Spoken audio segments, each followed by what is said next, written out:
Assalamualaikum dan salam sejahtera. Bersama dengan saya Zainal Arifin Ismail selama 1 jam dalam episod khas Majalah 3.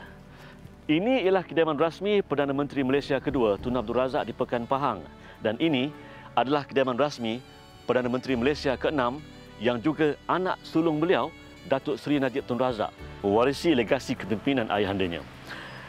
Berusia 22 tahun, Datuk Seri Najib Tun Razak melakar sejarah apabila menjadi ahli parlimen paling muda dalam sejarah Malaysia.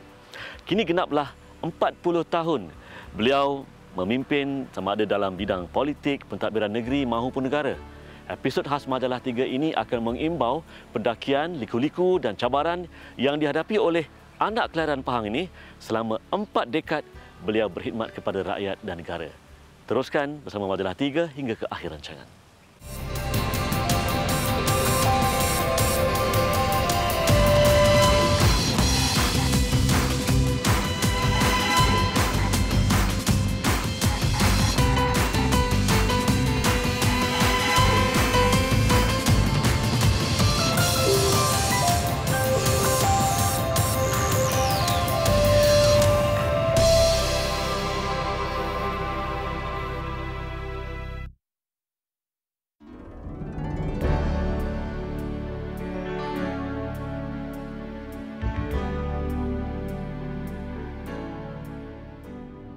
Datuk Seri Muhammad Najib bin Tun Abdul Razak dilahirkan di Kuala Lipis, Pahang pada 23 Julai 1953. Ketika itu, ayahnya bertugas sebagai Setiausaha Kerajaan Negeri Pahang. Pemergian Tun Abdul Razak pada awal tahun 1976 masih segar dalam ingatan sebahagian rakyat Malaysia. Tetapi sebenarnya itulah saat yang menandakan bermulanya kerjaya politik seorang pemuda bernama Muhammad Najib bin Abdul Razak. 15 Januari 1976, jam 5.30 petang. Pesawat khas Boeing 707 dari London selamat mendarat di lapangan terbang antarabangsa Subang. Pesawat yang dinanti-nantikan oleh 12.5 juta rakyat Malaysia membawa kepulangan duka pemimpin negara terbilang yang sangat dicintai. Petang Khamis yang penuh hiba menyambut jenazah Allahyarham Tun Abdul Razak, Perdana Menteri Malaysia kedua.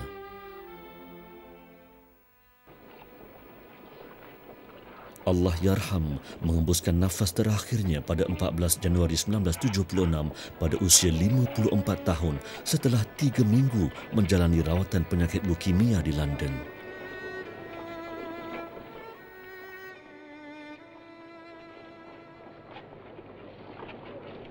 Malam pukul berapa dengar radio Singapura. Kita tak ada lagi. Mula-mula semua Singapura tu ngaji. Lepas tu cerita Datuk makan. Murid sekolah menengah tu diam dengan saya.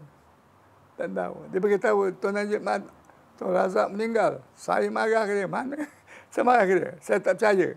Kemudian saya suruh dia pergi ke kedai. Tengok TV kedai tu dengar betul. Saya radio tu salah.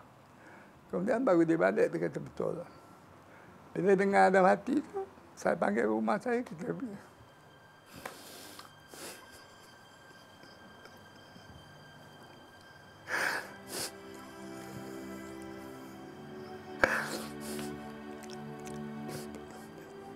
Tolong. Saya pekat. Orang pekan semua dah tak ada dah. Dah pergi ke.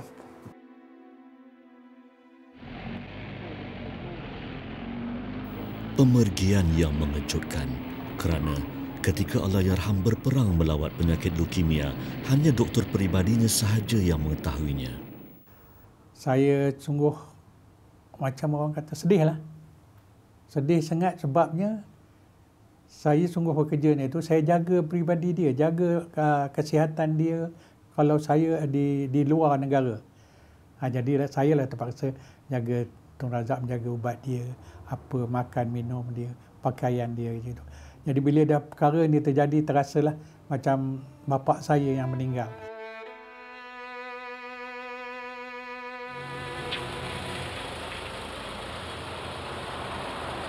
Assalamualaikum. Di rumah Dr. Latif Ya. Khabar, Zainal. Ada.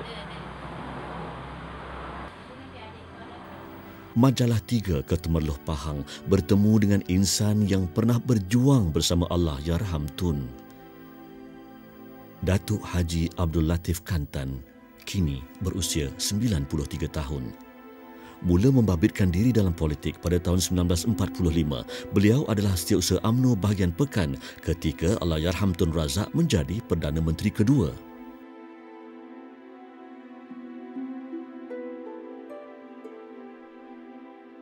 Selepas pemergian Tun, beliau antara orang lama yang banyak membantu pembabitan awal Datuk Seri Muhammad Najib bertatih ke dalam dunia politik di Pahang.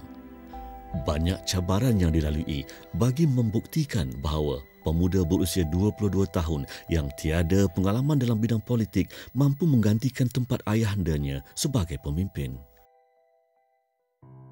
Datuk Seri Muhammad Najib, anak sulung Tun Abdul Razak Hussein dan Tun Rahah Muhammad Noh. Setelah menamatkan pengajian di Universiti Nottingham, England pada 1974, beliau pulang ke tanah air dan bertugas di Petronas. Pada saya tak nampak dia nak menyuruhkan Datuk Najib. Ialah tak nampak untuk dia aktif dalam politik bagi tempat dia ke apa tak. Tapi saya masih teringat lagi di satu hari semasa itu, setahun sebelum Datuk Seri Najib balik ke Kuala Lumpur yang habis belajar di luar negara. Dia tengah main golf dengan kawan-kawan dia, saya ikut dia. Dia bagi tahu saya, Deris, hari Sabtu ni bawa Najib pergi Pekan. Bawa dia pergi Pekan, melawat ke kampung-kampung, jumpa orang-orang kampung. Jadi saya pun tak tahu tujuan dia tu, tetapi saya bawa. Saya pergi bertiga dengan driver, dengan Datuk Najib, bawa dia ke kampung-kampung, daripada satu tempat jumpa orang kampung, pergi ke Pekan, seluruh Pekan tu pergi itu. Saya tahu itulah memulanya. Tapi saya ingat Datuk Seri Najib pun tak tahu apa tujuan dia pun. Itulah. Masjid Kampung Baru Kuala Lumpur. Pengerusi jawatan kuasa masjid, Datuk Idris Syahri Mat Aris, mula berkhidmat dengan keluarga Allahyarham Tun Razak pada tahun 1965. Ketika itu, Datuk Seri Najib baru berusia 12 tahun. Maka arwah Tun Razak ni dia Datuk Shah Panda Pahang. Jadi apabila dia meninggal, jabatan itu pindah kepada anak dia yang sulung. Begitu juga arwah bapa Tun Razak dulu begitu juga. Bila meninggal, Tun Razak ambil. Jadi sebelum dikebumikan, Duli Yang Maha Mulia Sultan Pahang melantik jawatan itu kepada Datuk Seri Najib. Pelantikan itu memperlihatkan seorang lagi pewaris berdarah pembesar Pahang meneruskan legasi sebagai orang kaya Indra Shah Bandar yang ke-11. Seterusnya terpilih sebagai ahli parlimen termuda di Pekan ketika itu. Saya tak bersetuju sebab saya tak tahu dia politik dia. Ada minat politik, tak minat politik. Kalau dia jadi menteri, dia tak minat, nama Tun jatuh. Di usia 20-an, pastinya kemunculan Datuk Seri Najib sebagai pengganti menggusarkan mereka yang lebih senior dalam arena politik di Pahang. Saya uji, saya bawa kawasan saya. 2 hari, 2 malam tu dia terus 2 hari bekerja je. Berhenti sampai ke hotel pukul 8 malam. Besok pagi pergi melawat saya. Kemudian balik ke hotel, terus balik ke Mesing. Jadi dia tak mandi apa malam. Dia cuma mandi malam pukul 8 malam. 9 malam baru mandi air laut dia. Besok pagi pukul 6 motor nak balik ke Mesing. Jadi dia tak ada rehat. Sampai ke Mesing tak boleh masuk ke Mesing. Air surut. Pergi jam tu tengah laut. Lepas tu pergi darat, saya tanya macam mana tu. Saja. Suka, senang. Senang, tak ada apa. Tak penat, tidak ada. Jadi saya rasa dia boleh. Itu memang saya uji tengok kebolehan dia. Yang dia boleh. Kebolehan dan kewibawaan Datuk Seri Najib itulah yang melayakkan beliau memegang jawatan Timbalan Menteri Tenaga Telekom dan Pos pada usia 24 tahun, sekaligus mencatat sejarah sebagai Timbalan Menteri paling muda.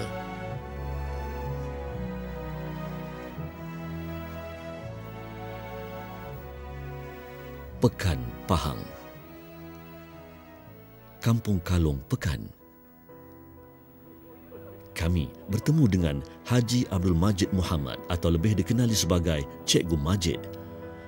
Berusia 87 tahun, dia antara orang lama di kawasan Pekan yang sentiasa memberi sokongan sejak mula Datuk Seri Najib diberi kepercayaan untuk membela nasib rakyat. Yang saya tak lupa, saya tak boleh tidur. Mula-mula sekali yang saya cerita dia dalam tidur sebilik ini tu. Sampai nak buang air kecil pun saya bertahan. Kenapa? Itu sejarahnya.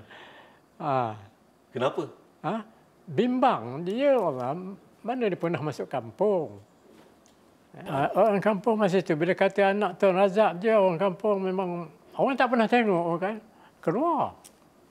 Masuklah orang asli apa begitu begini. Ramai maksud tu? Ramai. Oh, nak tengok anak tengok anak Tun Razak.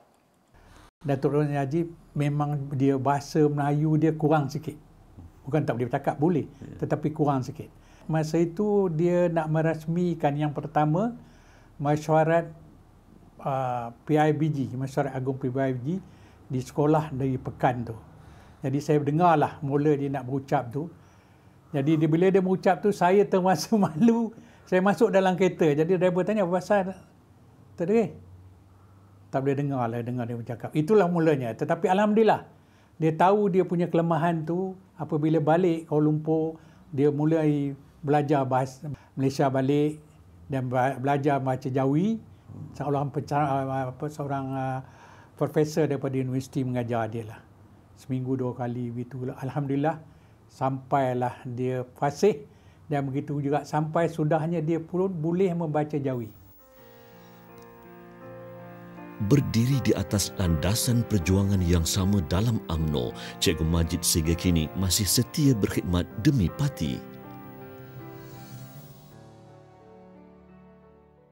Apabila dia nak bertanding, memang saya yang dicari, tak ada orang lain. Kadang jadi wakil calon, jadi penyokong, pencadang.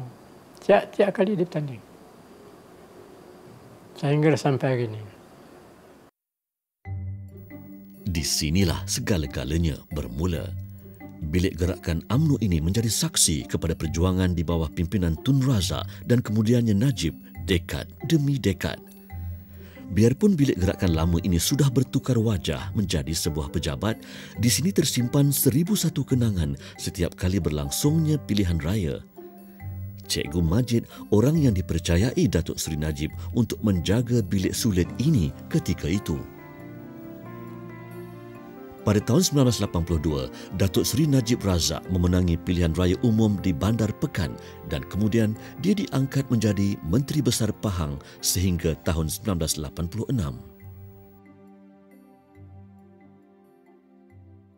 Ada orang kata Datuk Najib ni berjaya dengan politik sebab menumpang nama Tun Razak.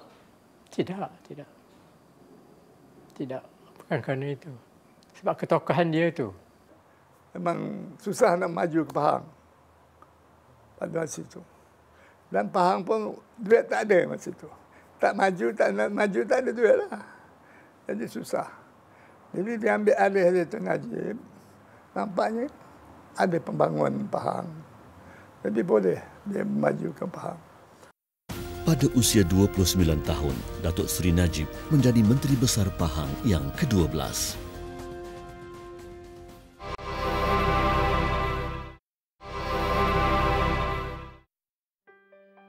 Dekad pertama Datuk Seri Najib cukup bersejarah, bermula dengan jawatan Timbalan Menteri Tenaga Telekom dan Pos, Timbalan Menteri Pelajaran, Timbalan Menteri Kewangan sehinggalah dilantik menjadi Menteri Besar Pahang. Dalam dekad seterusnya, beliau melangkah lebih jauh dalam arus perdana kepimpinan parti dan kerajaan. Muda dan berpotensi. Itulah Datuk Seri Muhammad Najib Tun Razak pada dekad kedua perkhidmatannya kepada negara. Ketika pilihan raya umum 1986, beliau berusia 33 tahun. Dari kerusi Dewan Undangan Negeri, Datuk Seri Muhammad Najib kembali semula ke kerusi Parlimen Pekan. Selepas menjadi timbalan menteri dan menteri besar, penggal yang baru ini menyaksikan Datuk Seri Muhammad Najib dilantik sebagai menteri penuh. Dan sesuai dengan usianya yang muda dan penuh dengan potensi, beliau diamanahkan untuk mengepalai Kementerian Belia dan Sukan. 10 tahun yang kedua ini juga melihat bagaimana ahli Parlimen Pekan ini mengorak langkah besar dalam kepemimpinan pemuda UMNO. Dilantik sebagai Menteri Belia dan Sukan pada 1986, Datuk Seri Najib menggalas tugas besar ketika itu untuk mengembalikan kegemilangan sukan negara. Mutu sukan di negara ini begitu tinggi suatu masa dulu kerana dasar yang diamalkan sejak masa sebelum Perang Dunia Kedua. Darurat diisytiharkan pada pertengahan tahun 48. Pada awal tahun 49, negara ini muncul sebagai juara dunia dan berjaya mempertahankan kedudukannya pada 52 dan 55. Datuk Seri Najib mahu keunggulan skuad badminton Piala Thomas negara ketika itu dijadikan inspirasi oleh atlet sukan yang lain. Pada 1988, beliau memperkenalkan dasar sukan kebangsaan bertujuan mengangkat tahap pencapaian sukan negara ke peringkat yang lebih tinggi. Hasilnya, Malaysia mencipta sejarah dalam Sukan SEA Kuala Lumpur 1989 dengan pencapaian 67 pingat emas, prestasi terbaik negara ketika itu.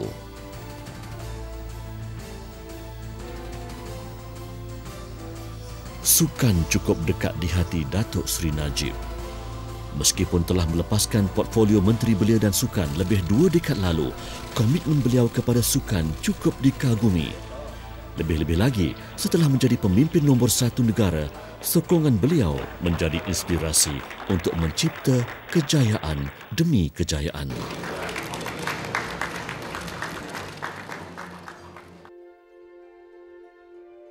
Kepimpinan dan kepribadian Datuk Seri Najib sentiasa menjadi pemerhatian pelbagai pihak termasuk pengkaji politik dan ahli akademik. Bagi Datuk Dr. Chamil Waria, Ketua Pegawai Eksekutif Institut Akhbar Malaysia, kejayaan Datuk Seri Najib dalam pendakian ke puncak kepimpinan negara sering disalah tafsirkan. Datuk Dr. Chamil mengikuti secara dekat perjalanan politik Datuk Seri Najib sejak 30 tahun lalu. Beliau berpendapat meskipun Datuk Seri Najib berasal daripada keluarga elit, ibarat dilahirkan dalam dulang emas, kejayaan beliau adalah atas kegigihan sendiri selangkah demi selangkah. Datuk menyebut 3 sifat peribadi beliau tadi, iaitu beliau seorang yang tawakal dengan ketentuan Allah. Kedua, beliau seorang yang rasional. Ketiga, beliau seorang yang setia terhadap perjuangan. Baik. Antara ketiga-tiga ini atau ketiga-tiganya, bagaimanakah ia mempengaruhi Datuk Seri Najib dalam beliau memimpin jadi seorang Perdana Menteri ataupun dalam membuat keputusan yang membabitkan rakyat? Saya lihat bahawa Datuk Seri Najib ini bermula dari bawah. Dia tidak bermula daripada atas. Dan daripada bawah, beliau naik selangkah demi selangkah sehinggalah ke puncak. Dan di sinilah saya lihat bahawa dia tidak mengejar jawatan. Misalnya menjadi Ketua Pemuda. Beliau hanya menawarkan diri menjadi Ketua Pemuda apabila dia berlaku kekosongan dalam jawatan tersebut. Apabila Datuk Seri Anwar Ibrahim bertanding menjadi naib presiden. Jadi dia baru dia menawarkan diri dia. Saya rasa dia tahu bahawa dengan menyerahkan diri dia kepada takdir, beliau lebih senang untuk berfikirlah. Tak payah untuk skimming, untuk menubuhkan kelompok untuk mendapatkan jawatan. Dekad kedua juga menyaksikan pendakian Datuk Seri Najib dalam hierarki UMNO sehingga menjadi Ketua Pemuda, seterusnya naik Presiden paling kanan.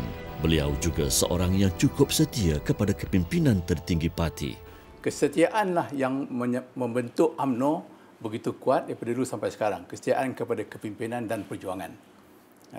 Dan beliau terbukti setia apabila misalnya pimpinan Tun Dr. Mahathir dicabar oleh Tengku Razali pada tahun 87, beliau setia kepada kepimpinan Datuk Seri Mahathir.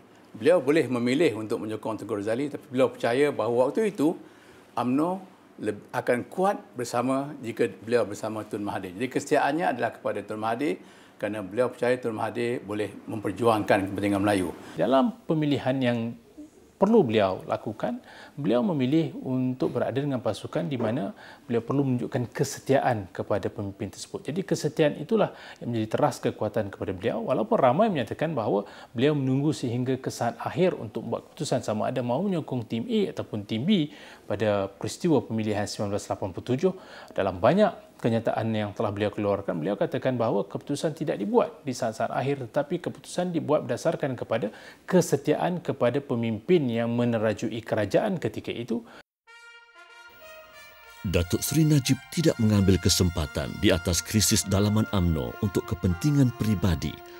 Malah, pendakian beliau dalam hierarki UMNO berlaku dalam suasana harmoni dan tepat pada masanya, membolehkan beliau bertahan dalam politik sehingga kini. Mana-mana pemimpin sekalipun akan berhadapan dengan konflik, tapi kemampuan untuk bertahan selama tempoh ini bukannya dapat dilakukan oleh mana-mana pemimpin, dan saya rasakan kekuatan adalah berdasarkan kepada beliau sendiri menjadi seorang pemikir politik yang diatur strateginya, dan sudah pasti dalam kedudukan hari ini dengan pelbagai informasi yang boleh tersebar dengan luas, beliau masih dapat bertahan. Kejayaan Datuk Seri Najib mengharungi cabaran politik sedikit sebanyak dibantu oleh pengalaman beliau ketika memimpin beberapa kementerian termasuk Kementerian Pertahanan. Ini diakui oleh Jeneral Tan Sri Muhammad Hashim Muhammad Ali Bersara, bekas Panglima Angkatan Tentera Malaysia. Najib sebelumnya itu Menteri Belia dan Sukan dilantik sebagai Menteri Pertahanan. Nah, ini ayahnya dulu Menteri Pertahanan. Nah, sehingga anak ni pula jadi Menteri Pertahanan. Saya lah boleh katakan, dan juga yang lain pegawai-pegawai tinggi, semua dulu kenal ayah ni, Tun Razak ni. Berkhidmat sama dengan dia. Sekali mendengarkan anak dia nak jadi Menteri Pertahanan, Allah, bukan kata lega hati, senang hati. Pasal apa? Budaya ni, The Razak family itu bukan. Kami dah biasa. Bukannya itu. Semasa menjadi Menteri Pertahanan, Datuk Seri Najib cukup menitik beratkan soal masa depan dan kebajikan anggota tentera. Beliau juga meningkatkan keupayaan Angkatan Tentera Malaysia melalui pemerolehan aset-aset termoden dan strategik.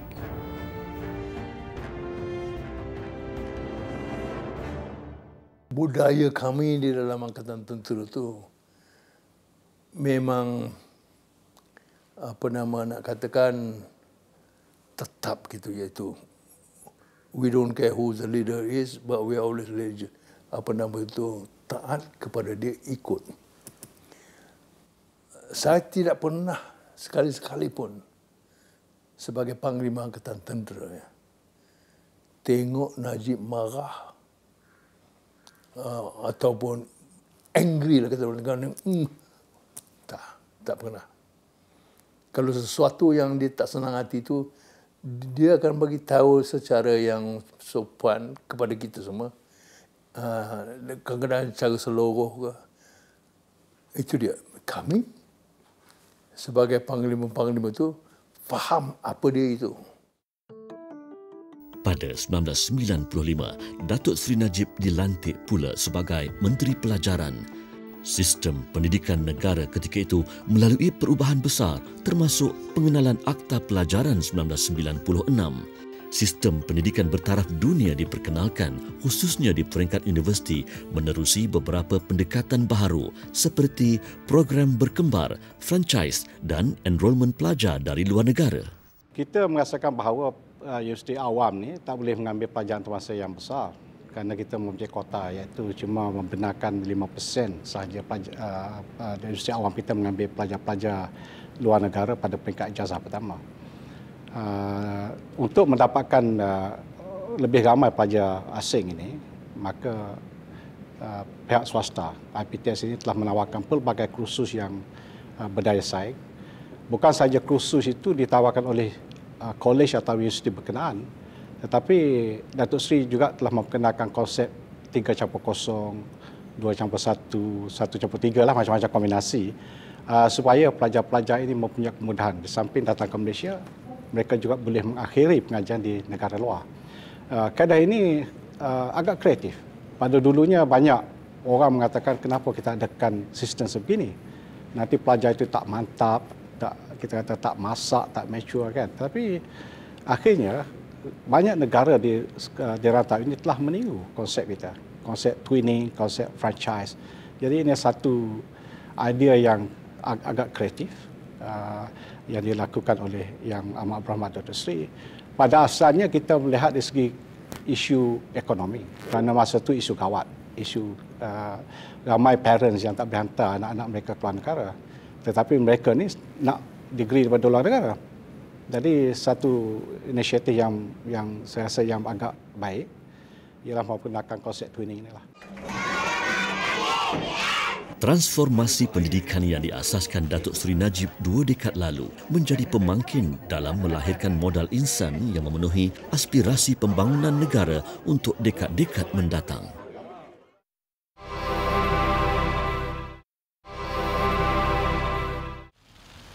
(1996) bermulanya dekad ketika Datuk Seri Najib Tun Razak menggalas tanggungjawab. Pada 1996, berlangsungnya pemilihan UMNO yang menyaksikan beliau mendapat undi paling banyak untuk jawatan Naib Presiden UMNO. Pada dekad itu juga, beliau mengepalai 2 kementerian penting, Kementerian Pelajaran dan Kementerian Pertahanan.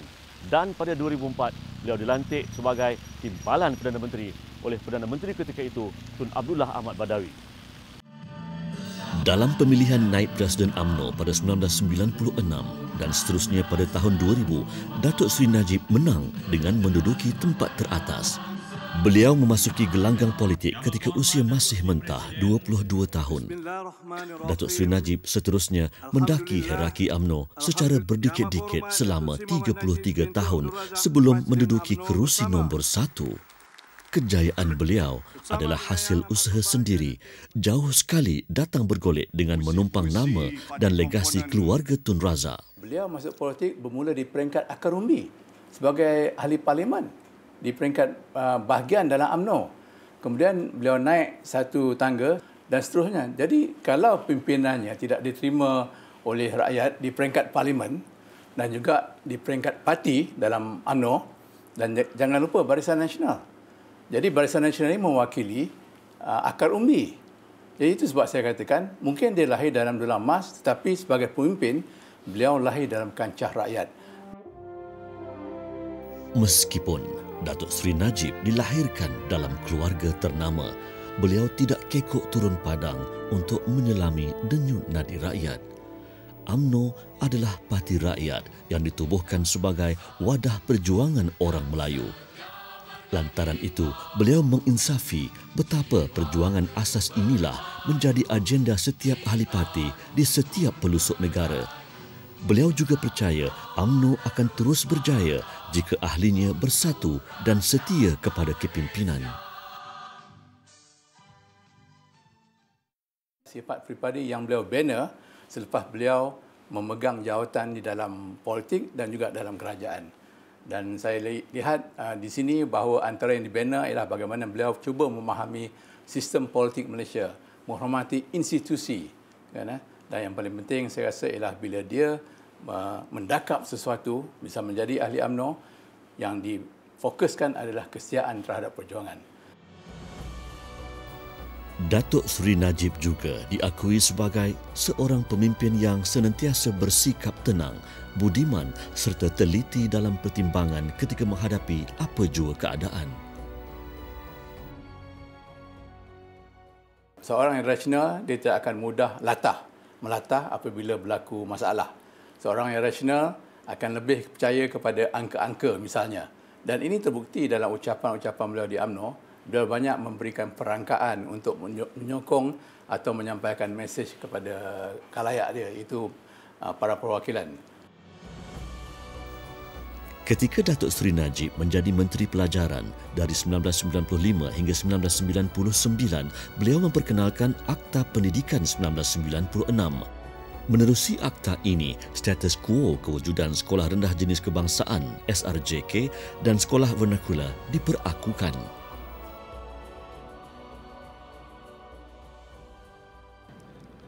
Semasa Datuk Seri Najib menjadi Menteri Pendidikan pada tahun 1996 khususnya dan 1997, Bapa Akta telah dibangunkan. Akta-akta ini ialah untuk memastikan bahawa lebih ramai pelajar-pelajar kita mempunyai peluang memasuki universiti ataupun pengajian tinggi.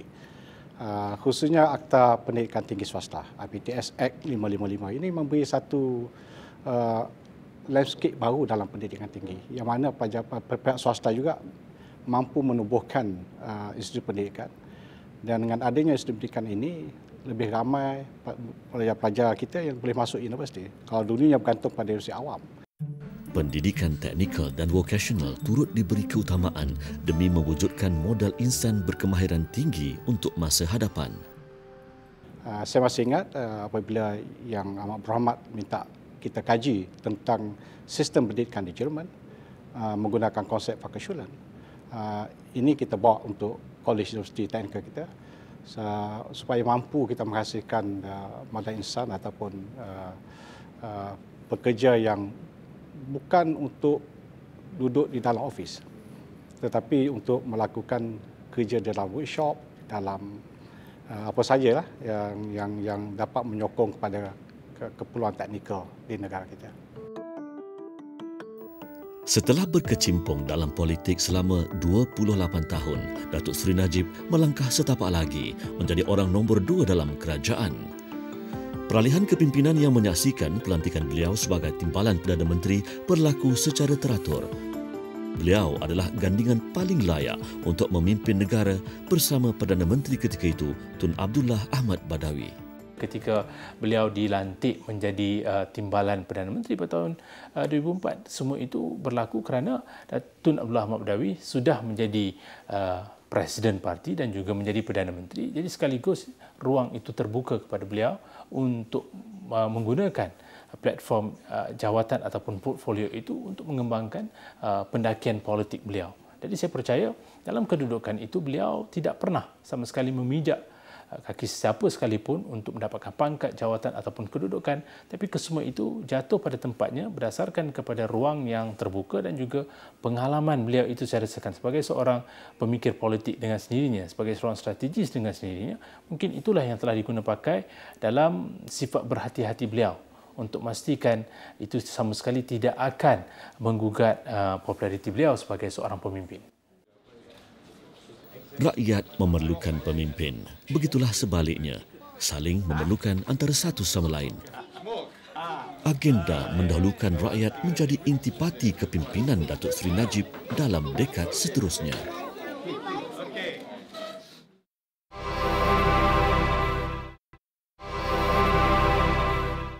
3 April 2009 dicatat dalam sejarah politik dan pentadbiran negara sebagai tarikh peralihan kuasa dari Tun Abdullah Ahmad Badawi kepada Datuk Seri Mohamad Najib sebagai Perdana Menteri. Beberapa hari sebelum itu, Datuk Seri Najib mengambil alih kepimpinan UMNO sebagai Presiden yang ke-7. Bermula dari tarikh 3 April itulah, Perdana Menteri Malaysia ke-6, Datuk Seri Mohamad Najib Tun Razak, mula mensasarkan rakyat sebagai paksi pencapaian beliau. Usaha mensejahterakan rakyat, membangunkan sosial dan ekonomi diberi keutamaan. Pelbagai pelan transformasi turut diperkenalkan, antaranya pelan transformasi kerajaan, transformasi ekonomi, model ekonomi baru, rancangan Malaysia ke-10. Di peringkat serantau pula, beliau menjadi pengantara dalam perjanjian damai di Filipina. Di peringkat dunia, beliau melawat zon konflik Israel-Palestin di Gaza. Semua ini menggambarkan kesungguhan Datuk Seri Mohamad Najib sebagai pemimpin nombor 1 negara. Bismillahirrahmanirrahim. Wallahi wa billahi wa tallahi. Saya Mohamad Najib bin Tun Haji Abdul Razak. Petang Jumaat 3 April 2009, satu tarikh bersejarah. Perdana Menteri Malaysia yang ke-6, Datuk Seri Mohamad Najib Razak mengangkat sumpah jawatan di hadapan Yang di-Pertuan Agong Tuanku Mizan Zainal Abidin.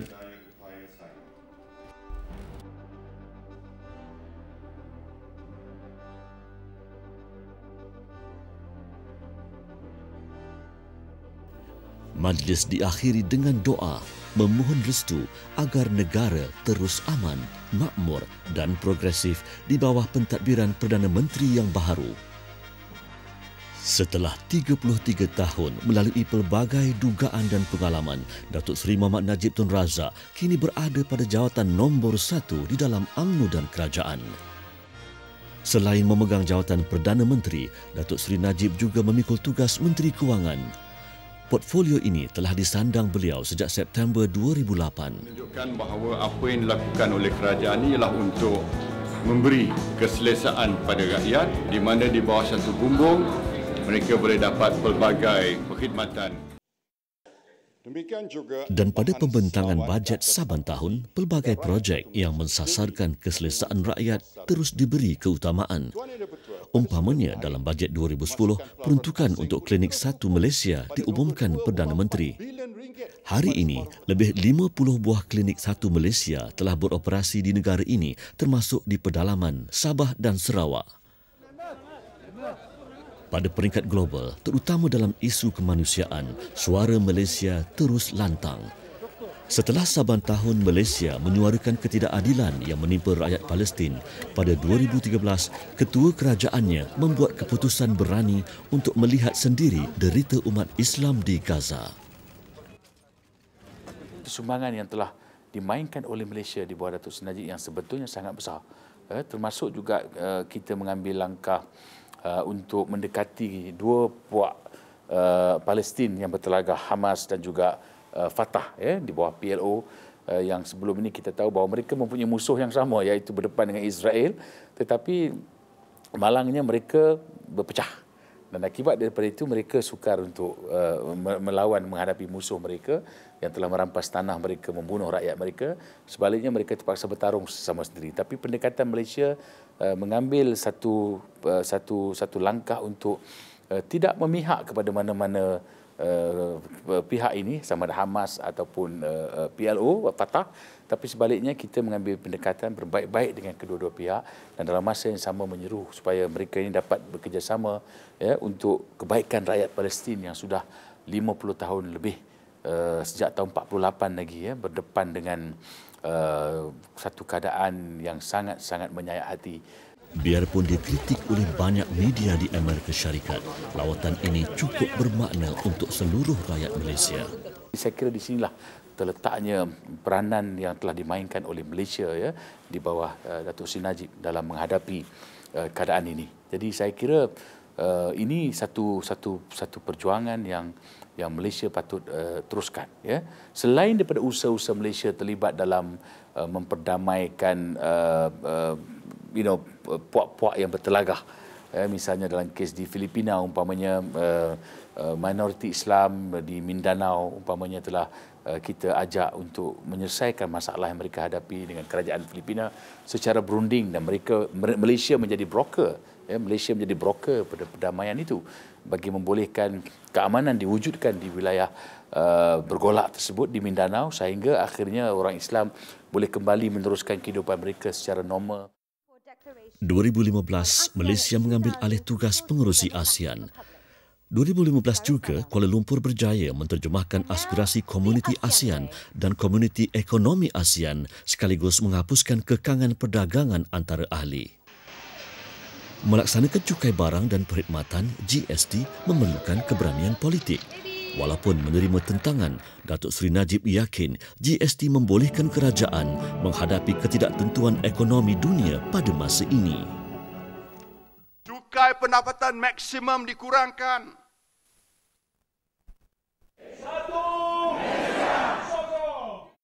Saya masih ingat lagi pada tahun 80-an lagi, sudah ada ura-ura mengatakan negara Malaysia akan melaksanakan cukai tokok nilai ataupun value added tax. Tetapi malangnya tidak ada keberanian politik ketika itu untuk melaksanakan satu cukai yang moden dan komprehensif. Kita cuma sekitar main di tepi-tepi pantai sahaja. Tetapi yang amat berhormat Perdana Menteri Datuk Seri Mohamad Najib adalah pemimpin yang pertama yang mula masuk ke laut dalam. bekas Ketua Pengarah Unit Perancang Ekonomi Negara, Tan Sri Dr. Sulaiman Mahbub, sewaktu dalam jawatan banyak membantu Perdana Menteri dalam membentuk dasar ekonomi negara. Beliau yang berhormat untuk melancarkan dasar model ekonomi baru adalah satu tindakan yang tepat dan sampai masanya.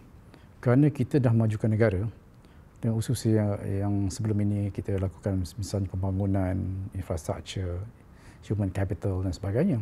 Tapi kita terperangkap dengan apa dipanggil middle income trap. Kekangan pada pendapatan tengah, kumpulan pendapatan per kapita yang kumpulan tengah. Ini tak cukup. Jadi kita mesti buat tindakan-tindakan baru yang melonjakkan negara kepada tahap yang lebih tinggi. Pembaharuan ekonomi, kewangan dan fiskal yang dilaksanakan sejak beberapa tahun lalu telah mengukuhkan daya tahan ekonomi domestik dalam menghadapi cabaran. Tan Sri Dr. Sulaiman Mahbub mengakui tindakan yang diambil Datuk Seri Najib amat berani. Dalam tempoh beliau sebagai Perdana Menteri dan Menteri Kewangan juga, ada 2-3 perkara yang beliau telah ambil tindakan secara berani. Misalnya saya cakap tadi, untuk buat rasionalisasi kepada subsidi minyak. Ya?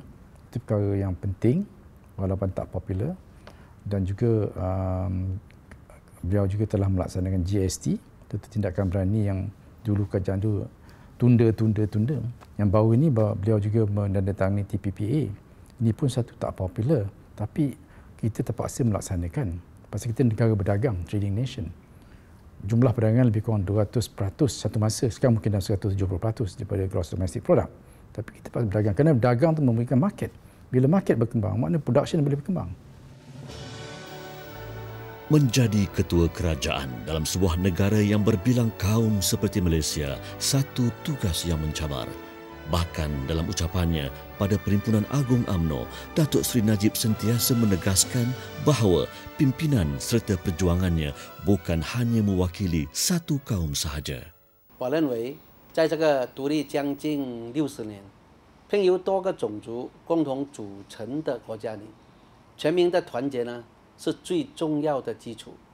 因此呢，我绝对认同历任首相或政府把国民团结列为重要的议程的做法，尤其呢是现任首相拿督斯里纳吉，他更呢把这个国民团结不分你我的意义，通过呢他所倡议的一个马来西亚的理念。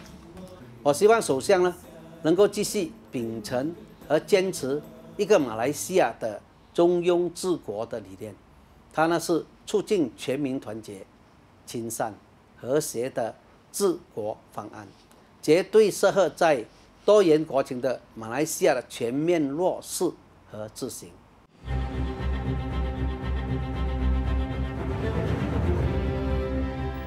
Setelah 40 tahun berada dalam pentadbiran dan politik, Datuk Seri Najib Razak sebagai Ketua Parti dan Kerajaan mengajak UMNO membawa negara ke tahap yang lebih jauh. Beliau pernah melahirkan impian untuk melihat UMNO terus menjadi parti yang menerajui kesejahteraan rakyat untuk selamanya. Kita orang-orang UMNO mesti berhijrah ke arah lebih baik sebagai penawar kepada luka-luka bangsa, sebagai platform pada perjuangan masa depan dan menjadi parti berguna kepada anak cucu dan keturunan kita, bukan sekadar untuk tempoh 50 tahun atau sekurun lagi, bahkan untuk tempoh yang lebih panjang dari itu.